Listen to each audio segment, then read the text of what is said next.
Bonsoir, je suis Marc Harriman, bienvenue pour cette vidéo.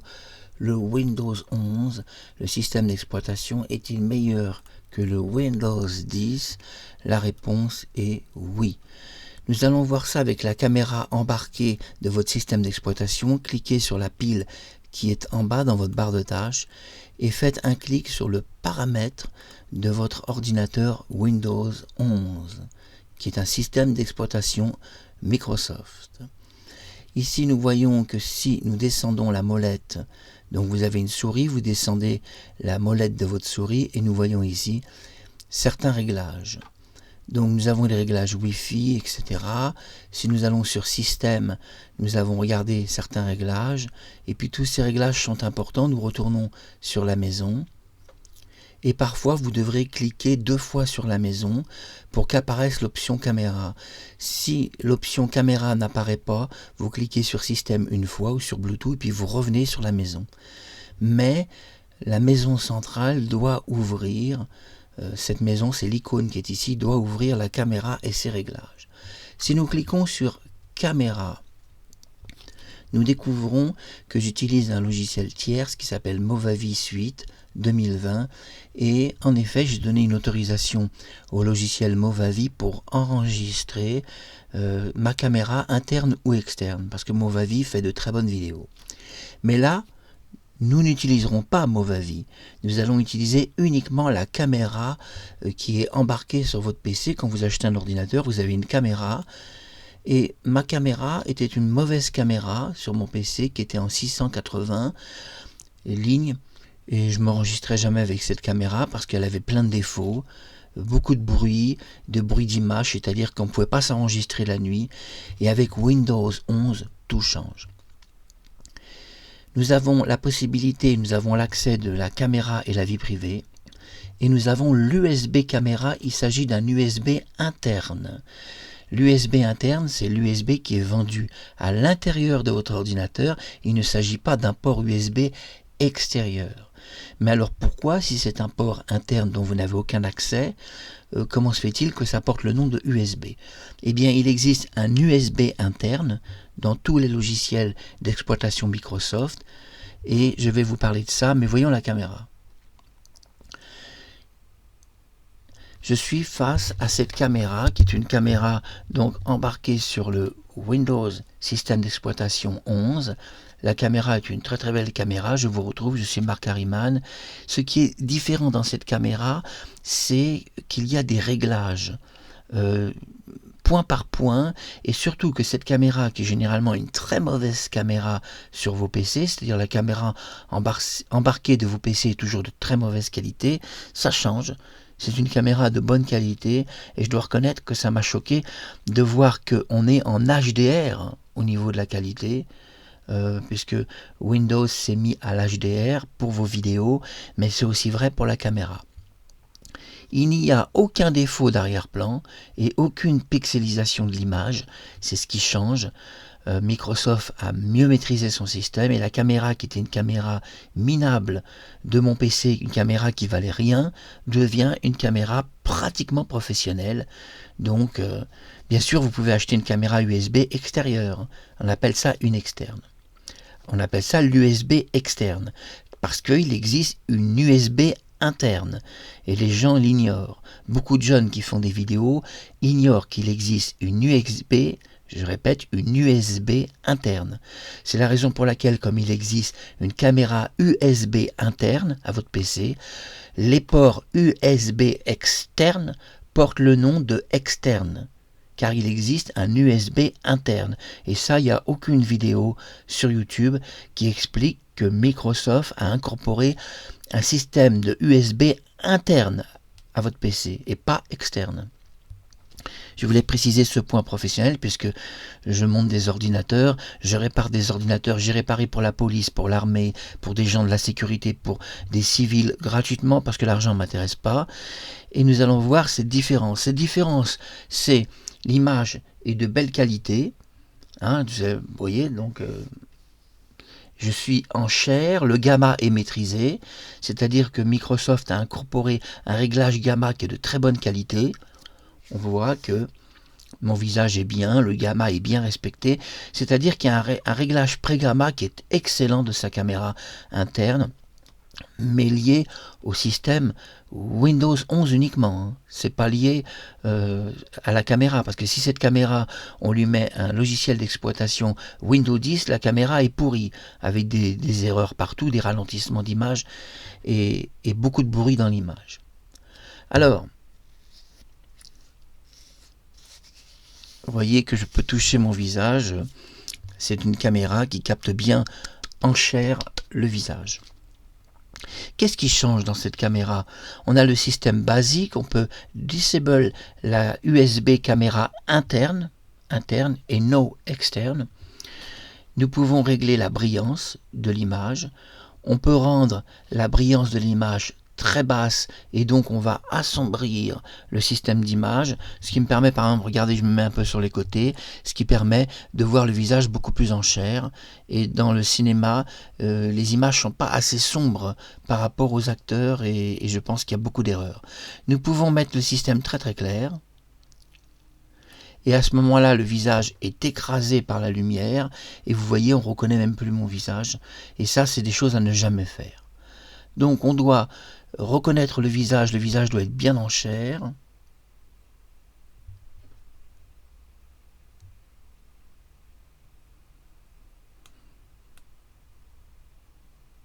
Je cherche le réglage. Le contraste de votre caméra embarquée, vous avez la possibilité d'avoir accès au contraste. Vous voyez, si le contraste est très bas, il n'y a plus d'image. Et nous pouvons le mettre très élevé, et là ça va me donner un petit côté voyou, un homme qui ne serait pas rasé depuis 15 jours. Donc on va essayer de faire un réglage de contraste qui est parfait. Voilà, le contraste doit être élevé pour voir le bord de chair de vos lèvres. Ingénieur vidéo, je vous parle des choses, des petits réglages importants à faire qui prennent 1 seconde, et regardez les lèvres. Les lèvres sont en avant parce que j'ai réglé bien le contraste de ma caméra. Si le contraste de la caméra est mal réglé, les lèvres ne sont plus en avant, mais sont complètement effacées. Et ça fait très très moche. Et c'est mieux d'avoir des lèvres bien charnues. Donc on voit que toutes mes lèvres sont en avant, plongées en avant, parce que j'ai bien réglé le contraste de ma caméra. Ce qui change aussi sur le système d'exploitation Windows 11, c'est la netteté d'image. Nous pouvons faire une image pratiquement floue. Et là, vous voyez, on se retrouve sur une image qui n'est pas de bonne qualité. Nous pouvons mettre un réglage d'image très très net. Mais là, malheureusement, c'est vrai que c'est très net. On serait dans du 2K, on est dans du HDR, ça reste très net. Regardez comme c'est propre, comme le plan est propre. Regardez le meuble qui est derrière, il a sa tessiture et sa couleur d'origine, il n'y a pas de différence. Mais la caméra est beaucoup trop nette, je ne suis pas comme ça dans la réalité. Je suis plutôt comme ça. Voilà, j'ai réglé. Voilà, je suis comme ça. Alors vous faites des réglages par rapport exactement de la manière où vous voyez dans un miroir, par exemple. Vous regardez un miroir, vous regardez à quoi vous ressemblez et vous essayez d'avoir la même netteté d'image. Là, vous voyez, c'est parfait, les lèvres sont en chair, le visage est bien charnu, c'est impeccable. Bon, je suis pas très bien coiffé, c'est l'été. Bonjour à Sophie Marceau, si tu es là, je t'aime fort. Bonjour à Cindy Daniel, je t'aime fort aussi, je pense à toi, ma chanteuse canadienne qui a une voix extraordinaire. Bonjour à Alessandra Martinez qui a joué dans La Caverne de la Rose d'Or, et je pense à toi, et ne t'inquiète pas, il y aura bientôt un audio inédit, Fantagaro le retour, je prépare quelque chose d'extraordinaire. Et même la résurrection à 20 ans de Fantagaro, où je vais apparaître devant ma caméra, je serai Fantagaro âgé de 20 ans. Et je parlerai avec ta voix. Tout ça, donc, ça sera extraordinaire. C'est bientôt. Gérard Philippe aussi est de retour. On continue de tester cette caméra USB interne, et il existe les caméras USB externes. C'est pas la même chose. Alors, il n'existe qu'une seule caméra interne. Il n'y en a qu'une seule.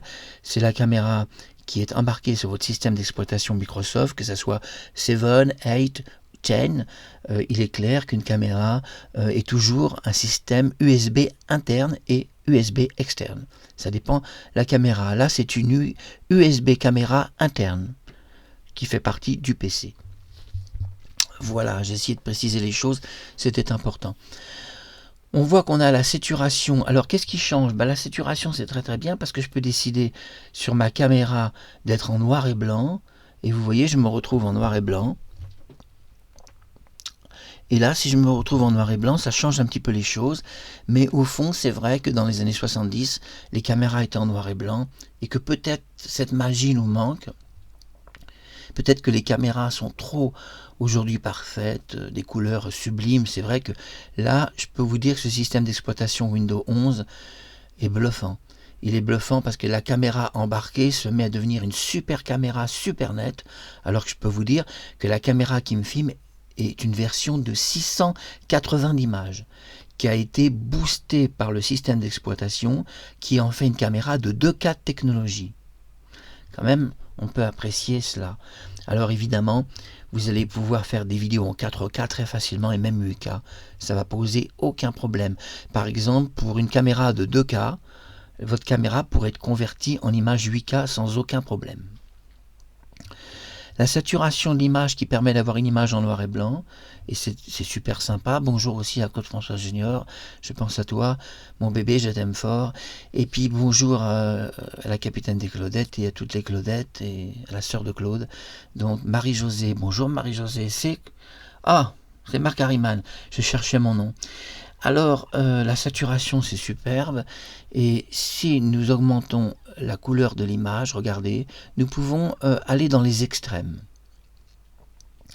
Alors, regardez, là, j'ai mis la couleur très forte. Et regardez, un voile blanc est apparu. Et vous voyez que la caméra USB qui est donc raccordée au système d'exploitation Windows 11, regardez la netteté de la caméra, regardez ses couleurs. Là, nous sommes dans des couleurs extrêmes, mais c'est vrai que ces couleurs extrêmes peuvent avoir une signification en plein air, où en plein air, vous allez pouvoir ajouter des couleurs extrêmes à votre caméra embarquée USB et obtenir des décors, c'est-à-dire une forêt bien verte, une mer bien bleue, un ciel bleu, correctement bleu, les gens auront des vêtements avec leur couleur de vêtements qui sera tout à fait conforme à la réalité. C'est vrai que le boostage de couleurs proposé par la USB interne, donc le device interne du système d'exploitation Windows 11, je reconnais que l'intensification des couleurs est très utile en mode extérieur. Donc si vous sortez, vous allez avoir des images fantastiques au niveau de la qualité de l'image. Regardez ces couleurs, c'est des couleurs vraiment très belles. Regardez, je vais vous montrer du rouge. Regardez le rouge est rouge. Alors vous me direz, mais en quoi c'est important? Eh bien c'est important parce que si le rouge est rouge, si le vert est vert, si vous utilisez un écran vert derrière vous, vous allez pouvoir disparaître plus facilement, puisqu'on peut, avec l'écran screen green, nous pouvons par un écran derrière disparaître et mettre n'importe quel décor. Et cette caméra qui capte bien les couleurs pourra donc, excusez-moi l'expression, pourra plus facilement interagir avec vos logiciels pour vous faire disparaître des décors. Alors on va revenir sur le noir et blanc, c'est la magie du noir et blanc, et je suis très content d'avoir fait cette vidéo, c'est Marc Harriman, et je vous aime fort, et je vais stopper la caméra et je continue donc cette vidéo quelques secondes, et à très bientôt. Alors nous nous retrouvons, je suis toujours avec vous, j'ai simplement stoppé la caméra, je fais une petite vidéo de 15 minutes. Alors vous me direz, ça vaut quoi ce système d'exploitation? Écoutez, c'est un très bon système. Si j'ouvre mon logiciel Mixcraft Recording Studio et que je l'ouvre en mode administrateur, automatiquement nous allons voir que ce logiciel, qui est un logiciel qui marche dans de nombreuses pistes musicales, jusqu'à 50 pistes musicales facilement, eh bien ce logiciel s'est ouvert en 1 seconde, c'est-à-dire que ce logiciel sur un Windows 10 va mettre 3 à 4 minutes pour s'ouvrir, et là il s'est ouvert en une seconde. J'ai même pas eu le temps de voir l'écran de présentation de Mixcraft. Il y a un long écran de présentation, vous avez vu, il s'est ouvert comme une bombe, une fusée. C'est le système hybride Windows 11 et pourtant je peux vous dire que je suis sur un vieux PC, mais la vitesse est incomparable. Si on va sur ma bibliothèque de son, nous voyons que dans ma bibliothèque j'ai divers rythmes, j'ai des synthés rock, j'ai beaucoup de choses et nous pouvons glisser notre musique. Vous voyez, vous glissez des portions musicales. Ces portions musicales, vous les glissez très facilement. Les remixes se font comme ça, hein. Ça se fait pas autrement. Simplement, si les remixes sont très simples à faire avec une voix a cappella au-dessus, vous devez quand même jouer une mélodie sur votre piano. Et puis les accords. Mais bon, on ne peut pas dire que les remixes sont difficiles à faire. Vous avez les transpositions de son, vous avez absolument tout. Vous pouvez transposer en direct le son. Une fois que tu cliques sur transposition, toutes les pistes ont été transposées. C'est le Mixcraft 10 professionnel. Donc je suis très très content. C'est un logiciel qui tourne bien. Regardez, ici nous avons une présentation en 3D qui n'était pas accessible sur le Windows 10. Et là nous voyons que le Windows 11 qui gère bien la 3D peut faire apparaître des bonus qui sont impossibles sur d'autres systèmes d'exploitation parce que les autres systèmes d'exploitation ne gèrent pas la 3D. Alors voilà, donc c'était très important. On va sur les options graphiques Intel. Vous savez, je suis sur un vieux ordinateur. Hein, ne croyez pas que je suis sur un super ordinateur. Je suis sur un vieux ordinateur, il tourne très bien, il a 0 bug. Par exemple, sur Mixcraft 10, j'ai fait tourner 20 pistes de musique simultanément. J'ai eu 0 bug. Alors que sur un Windows 10, je fais tourner 5 pistes simultanément, j'ai des bugs toutes les 15 secondes. Donc, le système hybride est vraiment très puissant. Vous pouvez faire votre musique, vos montages vidéo.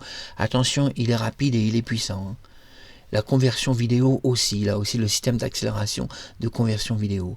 Et puis, on peut gérer la 3D sur les cartes donc Intel. Nous pouvons faire les paramètres, nous pouvons accroître la luminosité, améliorer les couleurs. Et oui, vous pouvez améliorer les couleurs sur votre carte Intel graphique. Vous pouvez même enregistrer un profil personnalisé et choisir un nom de profil personnalisé. C'est vraiment très très bien. Vous avez l'affichage. Regardez l'affichage, cette jolie petite fille, regardez comme elle est belle. Vous avez la résolution de votre image. Je précise que la carte Intel graphique avec 4 de RAM, simplement 4, parce que Microsoft explique sur sa page que son système d'exploitation a besoin de 4 à 8 gigas pour fonctionner de RAM. Alors, c'est complètement faux, n'écoutez pas ce que vous dit Microsoft. Moi, mon ordinateur n'a pas 4 gigas de RAM, il a 3,50 de RAM, 3 gigas 50 de RAM, et il tourne avec 0 bug. Et il fait tourner 20 pistes de son, 20 pistes sonores qui tournent simultanément sur un 3 Go 50 de RAM, ce qui veut dire que c'est un vieux ordinateur. Mon ordinateur était un ancien XP que j'ai transformé en 7 et puis en Windows 8 et Windows 10 et aujourd'hui Windows 11. Donc c'est un ancien XP quand même, avec 350 Go de RAM, c'est-à-dire une petite RAM, et il tourne avec 0 bug. Alors pourquoi? Parce que le système hybride est bien meilleur, vous avez énormément de possibilités, vous avez les réglages intégrés, vous avez vos paramètres, vous pouvez gérer votre couleur vous-même, vous voyez, vous pouvez gérer le gamma, c'est très très important, et oui, le gamma peut être géré sur les cartes graphiques Intel, et je vous ai dit comme c'était important de gérer son gamma. Si Sophie Marceau, tu es là, je t'aime fort, tu dois gérer ton gamma, et je le dis aussi à François Ozon, baissez un peu le réglage gamma, un tout petit peu, baissez-le dans vos films. Si Sophie, tu as... Parce que je sais que tu es, Sophie Marceau, tu es, enfin, de ton vrai nom Sophie Maupu, tu es réalisatrice, tu connais les caméras, tu gères des caméras, tu sais tenir une caméra en main, tu connais tout ça, même les logiciels. Donc je te demande, Sophie, dans tes futurs films, de demander à ta production de régler le gamma un tout petit peu plus bas. N'augmentez pas la luminosité du gamma, mais descendez-la pour que ton visage soit bien en chair et bien beau, et qu'on voit les contours, les détails de tes lèvres. Et tous les films de Sophie Marceau, et même les films de François Ozon, ont un mauvais réglage gamma. Alors je dis François, si tu es là, fais-moi plaisir pour ton prochain film. Essaie de penser à des gens comme moi, ingénieurs d'image, qui sont des puristes de l'image, et fais-moi des personnages en chair. J'ai envie de les voir beaux, tes personnages, j'ai envie de les voir vivre en chair, ils sont pas assez vivants, ils sont écrasés par la lumière. On a vu que j'ai fait un test devant vous, je me suis écrasé avec de la lumière, on a vu que j'avais plus du tout le même visage. Donc je vous ai fait une démonstration, en plus avec une caméra embarquée, qui est une caméra qui vaut rien, et dont le système d'exploitation en a fait une caméra professionnelle pratiquement. Donc pour les paramètres vidéo de la carte Intel, vous avez donc vos paramètres, que j'arrive un petit peu à prononcer, et vous pouvez régler vos paramètres, vous mettez ce que vous voulez comme paramètres, et vous réglez donc vos paramètres. Vous avez les paramètres du pilote, saturation, teinte de l'image, contraste, lumosité. C'est toujours important, ces paramètres du pilote. Vous avez les paramètres d'application, paramètres entiers, etc. Donc c'est très très bien. Vous avez l'amélioration des couleurs, quand même, j'insiste là-dessus. Vous voyez, là c'est trop amélioré. Et là, c'est pas très bon parce que la petite fille, là, sa pelouse, elle est jaune. Elle est plus verte, elle est jaune. Donc on fait annuler et on sort. C'était Marc Harriman, le nouveau Windows 11, un chef-d'œuvre avec son système hybride anti-bug. A très bientôt et mettez-vous tous au Windows 11. Ne restez pas sur votre carcasse, sur l'ancêtre de Windows 10 qui vaut vraiment rien à côté. Le meilleur système d'exploitation, c'est Windows 11. Vous oublierez tous les autres systèmes. Je vous dis, là, le Windows 10, j'ai du mal. Je vous dis franchement, j'ai des Windows 10, j'ai un Windows 11, j'ai 3 Windows 10, j'ai un Windows 7, un Vista et un XP. Je peux plus me remettre au Windows 10. Je peux plus parce que le Windows 10 a tellement de défauts que je peux plus. Là, en Windows 11, je me régale, j'ai plus de problèmes, plus de bugs. L'image est impeccable. Voilà, il n'y a pas à faire des réglages manuels pendant des heures. C'était Marc Harriman. Bisous, mon ange Sophie Marceau. Alessandra Martinez et Cindy Daniel, bisous d'amour mes 3 anges. Bisous aussi à Upiko, grande chanteuse japonaise, et à Kazusa Ketaguchi, super chanteuse japonaise, et à Jun Uchi, grand fan, une femme du Japon qui adore Sophie Marceau, elle l'aime très fort, et j'ai dû répondre plusieurs fois.